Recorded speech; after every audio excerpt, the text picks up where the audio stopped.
Adventure yani macera oyunları olarak bilinen oyun türünde en önemli oyun hangisi diye sorulduğunda 1987 senesinde Sierra Online firmasının geliştirdiği ilk King's Quest oyunu akla gelir. Çünkü Kralın Maceraları isimli oyun Adventure türüne çok sayıda yenilikler getirmiştir. Bilgisayarların yeni geliştiği dönemlerde çıkan oyunlar, özellikle Adventure oyunları, bilgisayarların grafik kapasitesindeki kısıtlamalar nedeniyle görsel açıdan çok basit görünen oyunlardı. Tek renkte çizilmiş grafiklerle oynanılan bu oyunlar ve hatta öncesinde Text Adventure olarak bilinen sadece yazıyla hikaye anlatımının olduğu Adventure oyunları vardı. Bazı komutlar yazarak bu tarz oyunlar oynanıyordu. Mesela kapıyı aç, eşyayı al ya da şu yöne ilerle gibi komutlarla oynanan oyunlar yaygındı. King's Quest ilk oyunuyla tüm diğer Adventure oyunlarından farklılığını ortaya koydu ve oldukça beğenilerek iyi bir satış başarısı yakaladı. Oyunu geliştiren Roberta Williams ve eşi Ken Williams bu oyunla tanındılar. Fakat oyun yapımına nasıl başladıklarını anlatacak olursak, Roberta Williams bilgisayarlarda kodlama veya oyun yapımı hakkında bilgisi olmayan bir ev hanımıydı. Fakat eşi Ken Williams,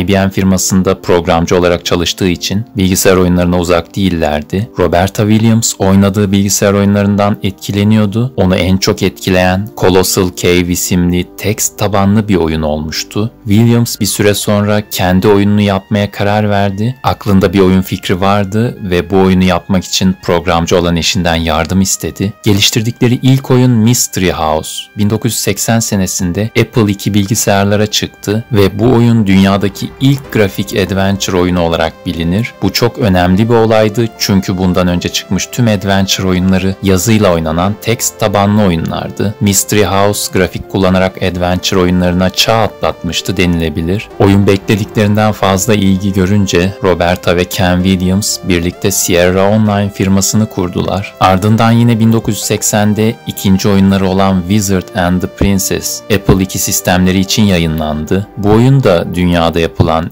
İlk renkli adventure oyunudur. Yaptıkları ilk oyunlarında grafikler vardı ama monokromik grafik yapısı siyah ekran üstünde tek renk çizimlerle yapılmıştı. Büyücü ve Prenses oyununda ise farklı renklerde şekiller ekrana çizdirilebiliyordu. O zamanın teknolojisi için bunlar büyük işler sayılırdı. Şimdiyle kıyaslarsanız ekrandaki çizimler yapılırken ne kadar uzun sürdüğünü fark edebilirsiniz. Ama 80'lerde en hızlı ev bilgisayarları bu şekilde çalışıyordu ve oyun yapımcıları da ellerinden geldiğince bilgisayarların bu kısıtlı imkanlarını kullanarak oyun geliştiriyorlardı. Ayrıca o zamanlarda PNG, JPG gibi resim formatları olmadığı için grafikleri kodlamayla ekrana çizdiriyorlardı. Bunu daha anlaşılır şekilde açıklamak gerekirse ekrandaki her şekil belli koordinatlara çizilmiş, bazı renklerdeki kare, daire veya çizgi gibi şekillerin birleşiminden oluşuyordu. Bu da epey zor ve uğraş isteyen bir çalışmaydı. 80'li yıllarda oyun geliştirmekten bahsediyorum. 1984 senesine gelindiğinde Sierra Online firmasının geliştirdiği King's Quest oyunu yayınlandı. Roberta ve Ken Williams ilk iki oyunda olduğu gibi yaptıkları bu oyunda da bir ilke imza attılar. King's Quest animasyon içeren ilk adventure oyunuydu. Gördüğünüz gibi oyundaki karakterimiz Sir Graham basit görünse de bazı animasyonlarla hareket ediyor. İlk oyunda Sir Graham henüz kral değildir ve Daventry kralının bizden istediği bazı görevleri yapmaya çalışıyoruz. Daventry İngiltere'de bulunan gerçek bir şehirden esinlenilmiş,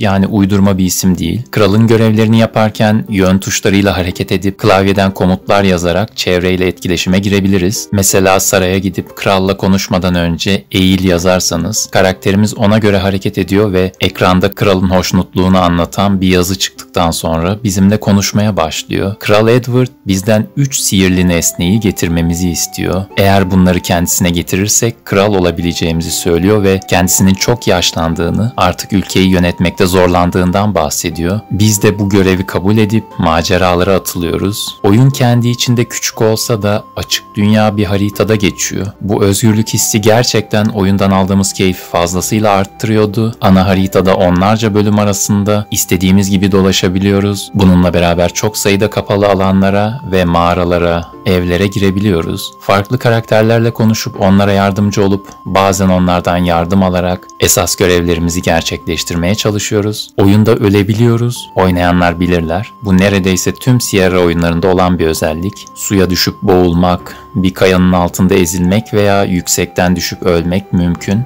Hatta bazen saldırıya uğrayıp öldüğümüz de oluyordu. Kayıt sistemi olduğu için bunlar çok da sıkıntı değil aslında. Oyunda etrafı iyi araştırmak gerekiyor. Mesela bir kayayı itince bir delik bulursanız burayı araştırabiliyorsunuz. Komut satırına deliği araştır yazmanız yeterli. Bir bıçak bulursanız da bıçağı al yazıp enter'a basınca eşyalarımız arasına ekleniyor ve istediğimiz zaman onu kullanabiliyoruz. Böyle yerleri araştırdığımız durumlarda yeni bir şeyler bulmak veya bize zarar verecek şeylerle karşılaşmak da mümkün. O yüzden sürekli oyunu kaydetmekte fayda var. Bu oyunları çocukken oynamak keyifli olduğu kadar zordu da. Çünkü İngilizce bilgimiz yok sayılırdı ve mini cep sözlüklerinden kelimelere bakarak bu bulmacaları çözmenin verdiği keyif bambaşkaydı. Oyunda bu şekilde doğru nesneleri alıp görevleri başarıyla tamamlamalı ve kralın bizden istediği nesneleri bulmalıyız. Komutlar yazarak zıplama, yüzme, tırmanma gibi hareketler yapabiliyoruz. Sol üstte skor kısmından oyunun sonuna ne kadar yaklaştığımızı tahmin edebiliyoruz. King's Quest birçok masaldan esinlenilmiş bir oyun. Bazı masallarda geçen mekanlar ve karakterlerle oyunda karşılaşabiliyoruz. Eğer o masalları duyduysanız nasıl zorluklarla karşılaşacağınızı az çok tahmin edebiliyorsunuz. Tüm bu zorlu görevleri yerine getirip kralın yanına gidersek söz verdiği gibi artık krallığı biz yönetiyoruz. Devam eden oyunlarda yeni kral olarak daha zorlu maceralar bizi bekliyor. Yıllar sonra Sierra ilk oyunun bir remake'ini yayınladı. Yenilenmiş oyun sistemiyle mouse'la daha kolay kontrol edebildiğimiz bir oyundu bu ve daha sonra oyunun hayranları tarafından daha gelişmiş grafiklere sahip bir sürümü yapıldı. Bu sürümü ücretsiz oynayabiliyorsunuz. King's Quest 1984 senesinde ilk kez yayınlandığında getirdiği yeniliklerle adventure türünün standartlarını belirleyen bir oyun olmuştu. Büyük bir emeğin ürünü olan ilk oyun şimdi basit görünse de o zamanların en iyi görsellerine sahipti diyebiliriz.